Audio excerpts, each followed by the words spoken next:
Welcome everyone to the Mystery Hour. Guess what? The lead singer of our theme song is watching tonight.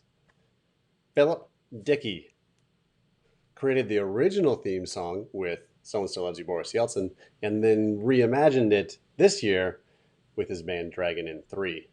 Come on. All right. In the garage, sweaty. Starting to, I want to remove all my hair at this point.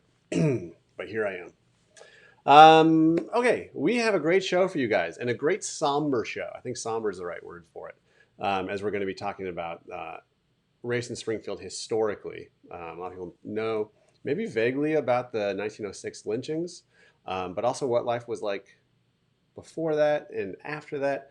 So we have John Sellars from the History Museum on the Square on the show tonight, who just has an encyclopedic knowledge and has a real heart for it as well. So it's going to be somber and interesting, if that makes sense. But let's get on to our sponsors. OTC, Ozarks Technical Community College. You can get your entire degree online. You have maybe heard me say that a bunch this spring. It's still true. It's still true. You can do it. Also, OMB Bank, so grateful for them. They came on with the first at-home episode, and we appreciate them greatly. They want to help people making something right where they are here in Springfield. All right, so in order to kind of balance the somberness of our interview, I thought I'd have a little bit of comedy up top here. So this is something from our show in December, and I love it very much.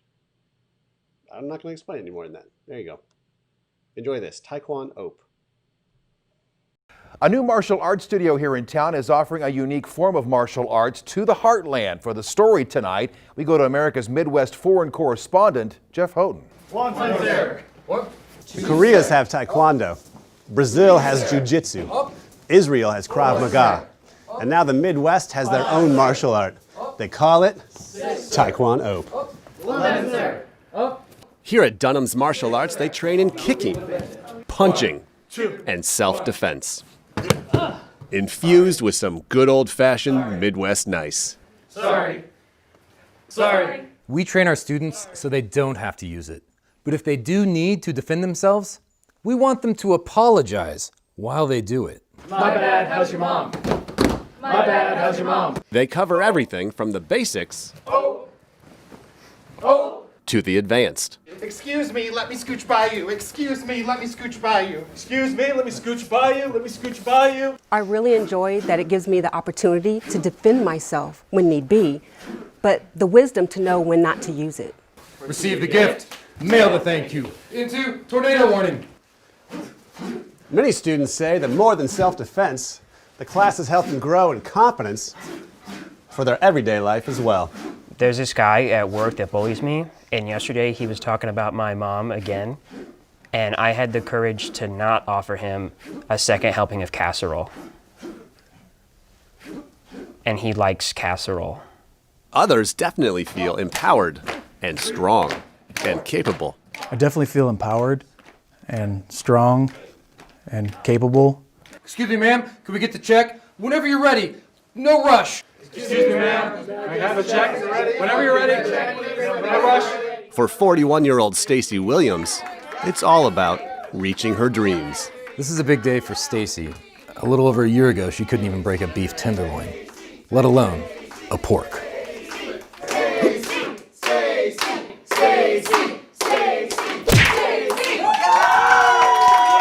Yeah, I've been practicing really hard, and then I just focused today and I did it. I broke the pork tenderloin, so a bunch of us are gonna go to Casey's and get a pizza. Well, some of us. Proof that dreams do come true, as long as this studio stays in for business. I'm Jeff Houghton, America's Midwest foreign correspondent. Back to you, David. Okay. Okay. There you have it, some lighthearted goodness. What did you guys do today? You know what I did? I went floating on a raging river. It wasn't totally raging, but it was kind of raging. that's nothing about anything. But I look like 15 years older than I do in those videos. That was from this year. All right. Okay, our guest tonight is John Sellars. He's with the History Museum on the Square. I'm going to, as I'm introducing him, I'm going to start admitting him back into the room. John's with the History Museum on the Square. If you haven't been to the History Museum on the Square, it's kind of amazing. It is on the square, as you might imagine, and it whatever your expectation is for local history museum, it will far exceed it. So let's see. Also, John grew up here in Springfield, which also adds to his historic knowledge. So here we go. I'm going to bring him in. Let's see. I'll just do some music too. Ladies and gentlemen, please welcome.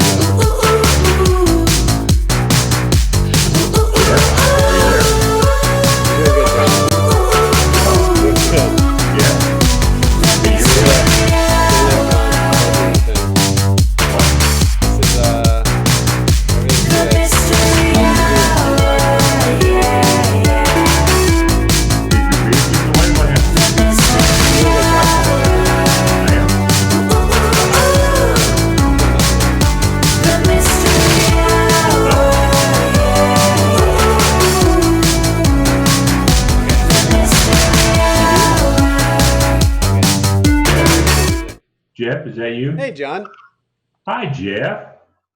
What have you done today? So we couldn't get John's volume real high, so you might want to turn up your volume on what you're listening on. But there's John. John, where are you? What nook of your house are you in? I'm in the dining room, which is my work at home office now. My wife is so proud that her dining room has been usurped with a large just pile of stuff. Yeah. Well, that's kind of But at least I'm not in the garage. yeah, it's hot in the garage. At least you have modern HVAC. That's right. Okay, so let's see. So we're specifically talking about race, and as you mentioned when we talked earlier, it's hard to talk about. I can't remember how you put it, but it is somber. It is sad what we're going to be talking about. It's hard to. We won't even try to pep it up in any sort of way, as we mentioned. And all I've got for you is history and facts. Yeah. Because I have nothing beyond that. I didn't have to suffer. My family didn't have to suffer it as the Cokers and the Allens and the other families, the Duncans, had to suffer it through the years and through times immemorial. It just since 1619. So I can give you facts, and I can give you figures, and I can give you what things were like, but the angst and the emotion of it, I can't even fathom. Yeah.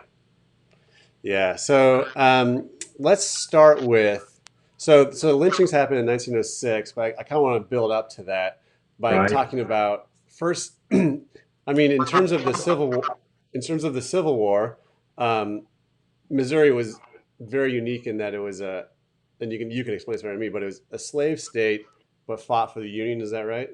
It was a slave state, but it was evenly divided.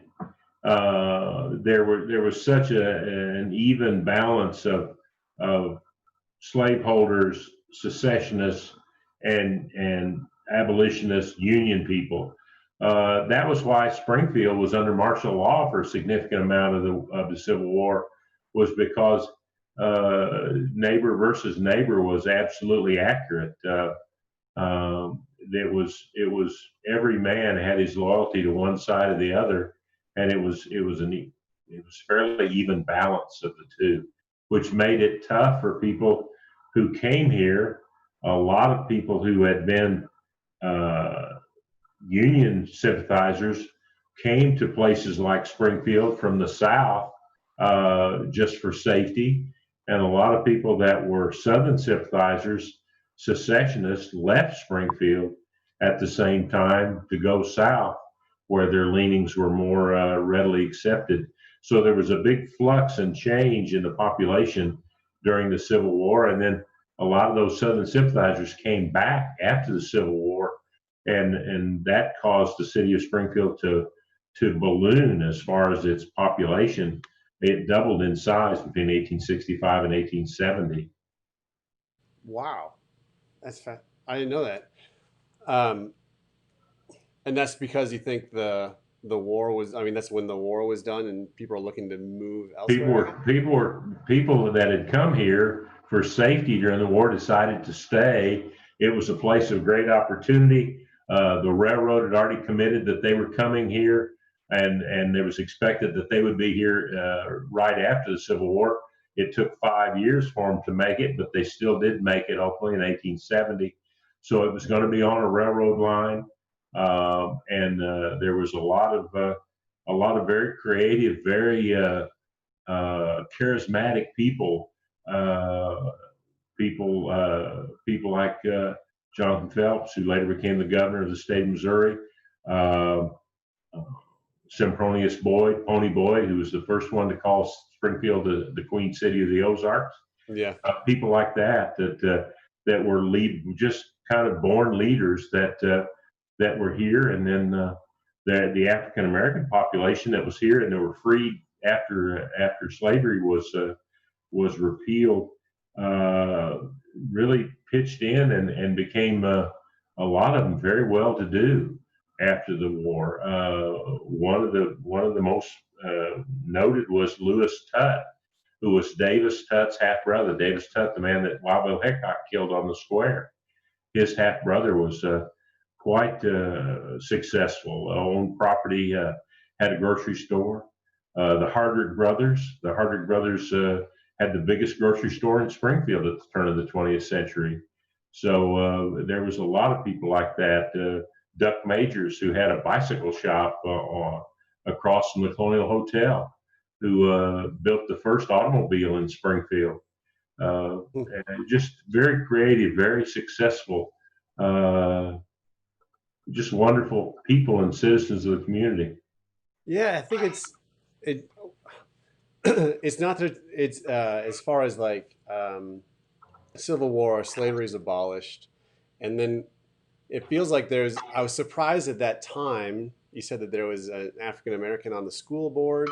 And it seemed like the county coroner was African American. There was a member of the school board was African American. There was an African American police officer. There was a lot of involvement in the community. Granted, it was circumscribed to some extent by their race, but still, the opportunities were there for them.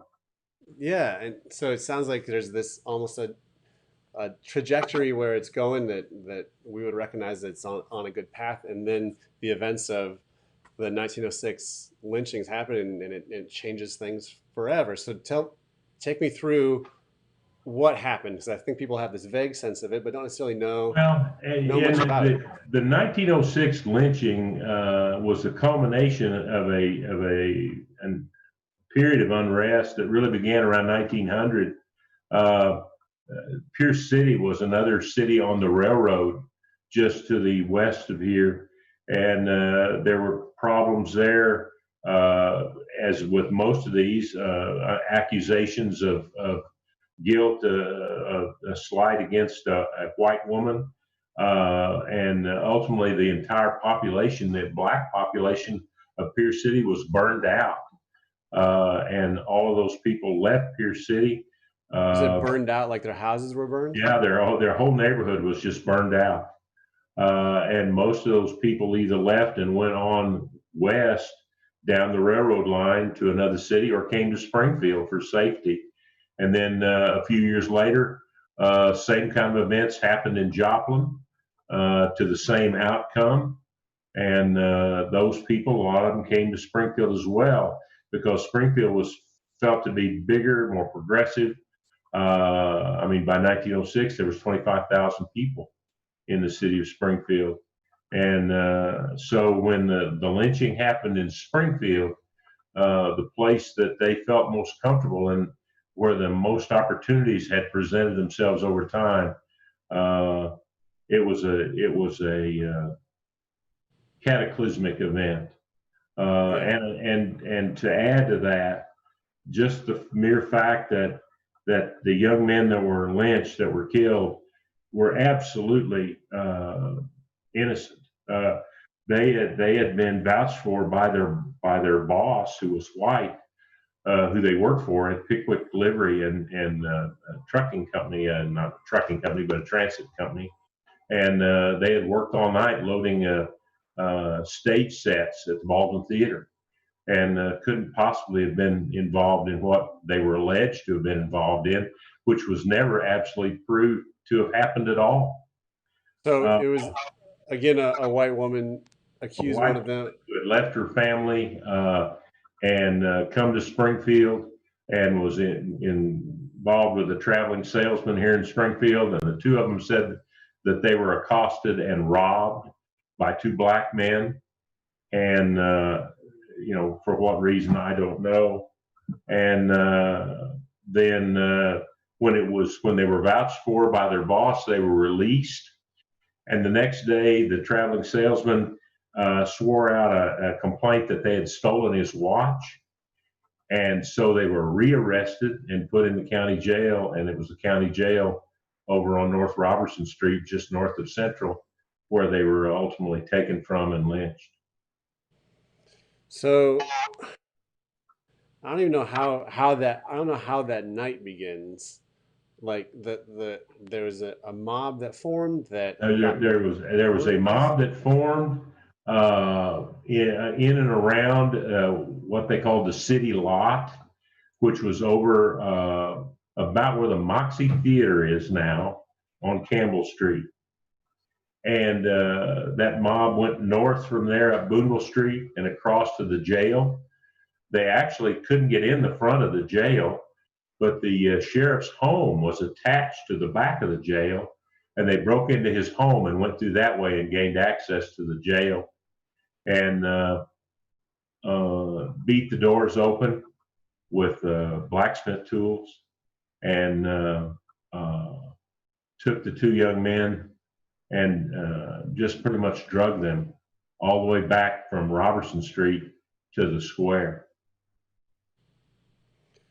And then at the center of the square at that time, I believe it was the Godfrey Yeah, Tower. see, that was another thing. That was the Godfrey Tower had been installed there, and a significant amount of the money to install it had been donated by the Godfrey family, who had a big furniture plant on Boonville Street. And it was a symbol of the modernity of Springfield, of how modern this city was. It had electric lights on it. It was the yard arm and tensioning for all of the electric streetcar lines that went through the square. It had a band pavilion 12 feet off the ground where they could put an orchestra out there and play concerts in the middle of the square, and had a Statue of Liberty mounted on the top of it. It was symbolically something that should have sealed Springfield as what it would ultimately become, the largest and most progressive community in Southwest Missouri. And yet, for that night, it was used for the most heinous and most awful crime that could possibly be envisioned. So tell me if I have this right, because I'm not as knowledgeable as you, but they lynched those two innocent men, and then did they go back to get another? They went back. They took the first two men, Coker and Duncan, and they actually drugged them up from the ground and hung them, and then set fire to their bodies.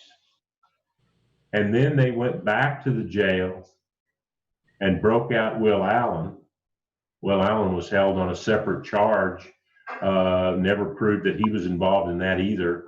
The murder of a Confederate war veteran over by Drury University. And they drug him back to the square and hung him off the side of the Gottfried and set him on fire as well. So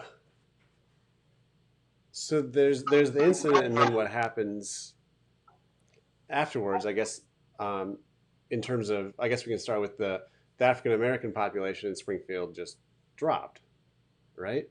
Well, it did two things. It dropped, but it also, they withdrew into their own little communities.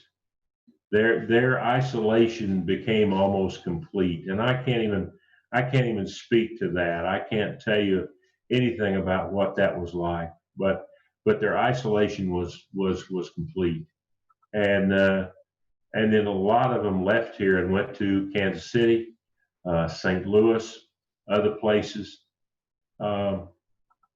and it just withdrew them as a community into themselves.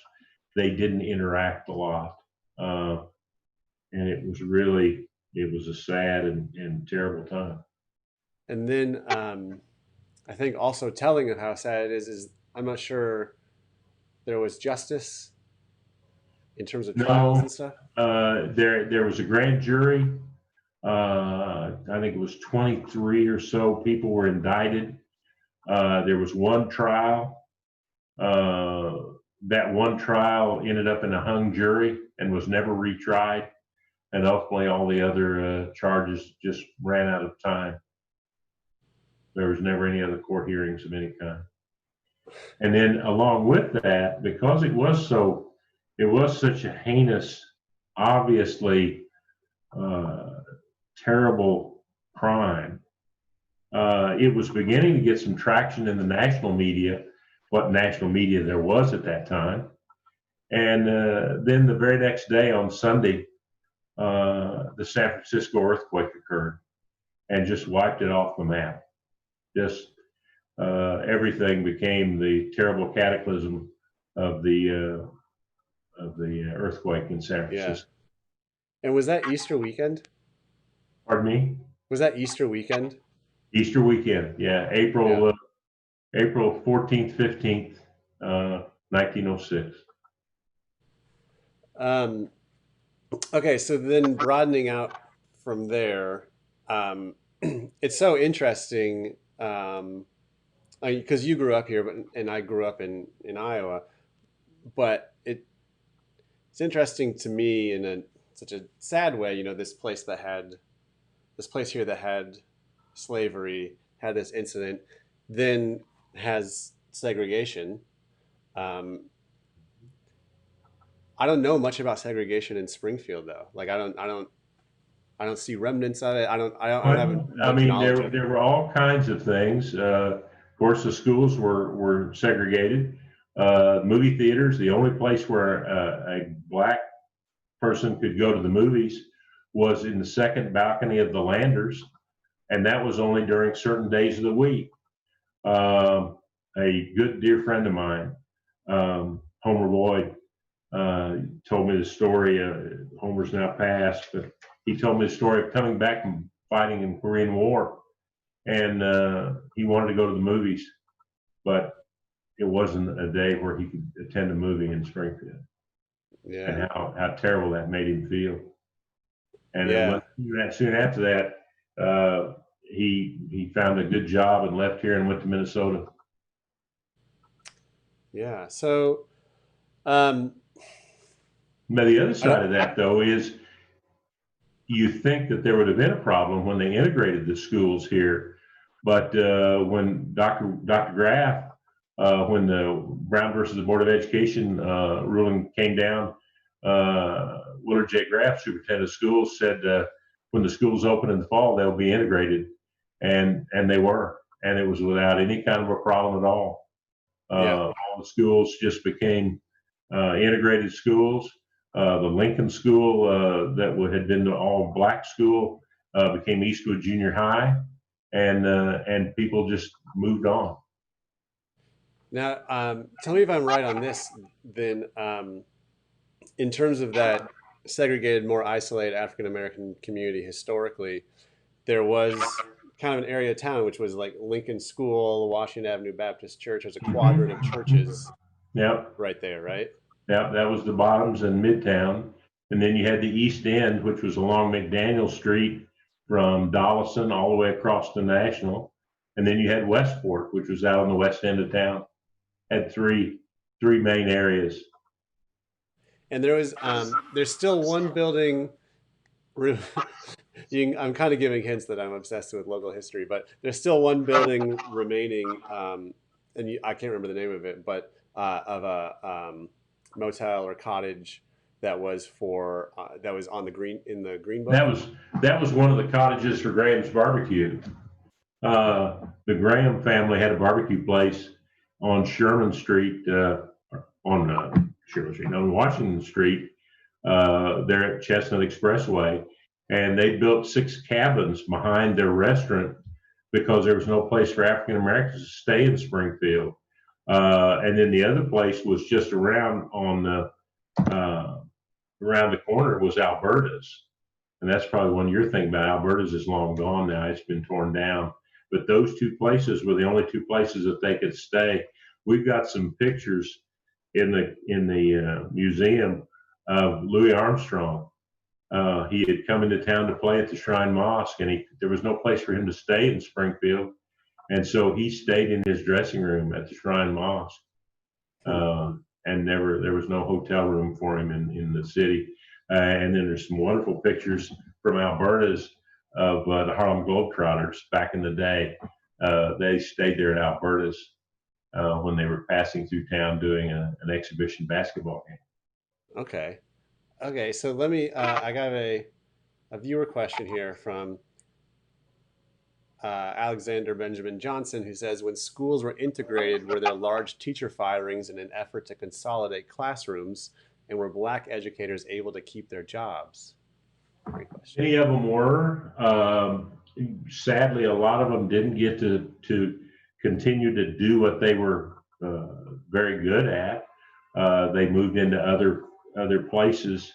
The head of the marching band at Lincoln was a tremendous man, but he never taught band again. He taught French and English for the rest of his career. He retired as a teacher at Glendale many years later.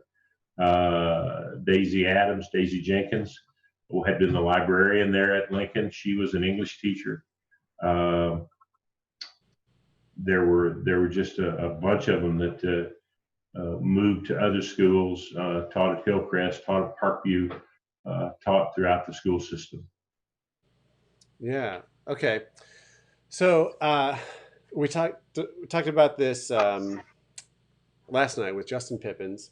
I was at the Black Lives Matter protest march, and I know you said you were up in the History Museum, and we're talking about how remarkable it was. Now there's this, I wish I would have got the picture, but there's this picture from the News Leader where they have a drone shot of the huge crowd going across the Kimbrough Avenue Bridge.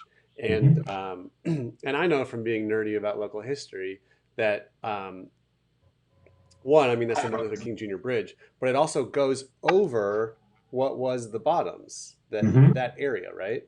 Right. Yeah, it did. It went over the Bottoms.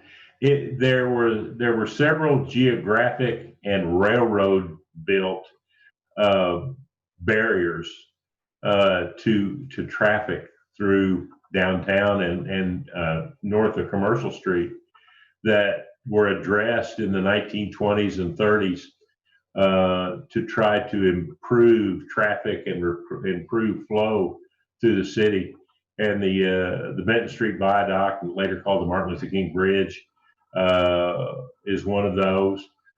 What they called the subways, which were the underpasses that went under the main tracks north of Commercial Street, are another series that they did because it was so unsafe to try to cross those tracks with horses and wagons and so on, because we had so many trains through town. So those were all part of an effort to get traffic when the flood times came through the Bottoms to get traffic from one side to the other, because all the other bridges were ultimately just not much more than low water bridges through there. And then to get traffic under the train tracks north of Commercial Street. Yeah. So we had people that were involved Saturday, in terms of just being there, have remarked on how powerful it was. And I was thinking of it historically in terms of what we're talking about. And it certainly doesn't fix anything, but like to have this like such a shining moment Saturday that started at the square, goes over the bottoms, near Lincoln School, and then down and back up to the square. Doesn't fix anything, but it felt like a little bit of, I don't know. It felt powerful in that way historically, and I want people to know that. Yeah, you circumnavigated and came close to the biggest section of African American community in the old city of Springfield. Yeah. Yeah. Well, John, thanks for kind of enlightening us on all of this and filling in the gaps and all that stuff. And it's important to remember, and it's got just me thinking about it. Feels like there's an opportunity to celebrate some of these folks that you've mentioned that are an important part of our history. It seems like there's maybe some way to celebrate them in ways going forward. I don't know what that is, but just what I'm thinking about. But yeah, I think you're absolutely right. We are the beneficiaries of people that we don't even know that made this community what it is today. Yeah, that's a good advertisement for appreciating history. Well, John, thanks again for joining us. I'm going to remove you from the call now. All right, bye-bye. Remove. Okay. All right. So yeah, there it is. There's more history to that, of course. I mean, that was a brief conversation, but you can check out the History Museum on the square. And we got some darkness back there, man. But I know to move forward, you got to wrestle with that stuff. So there you go. There's John Sellars. We're going to keep it going tomorrow night. I'll just keep sweating in front of you. See you guys tomorrow.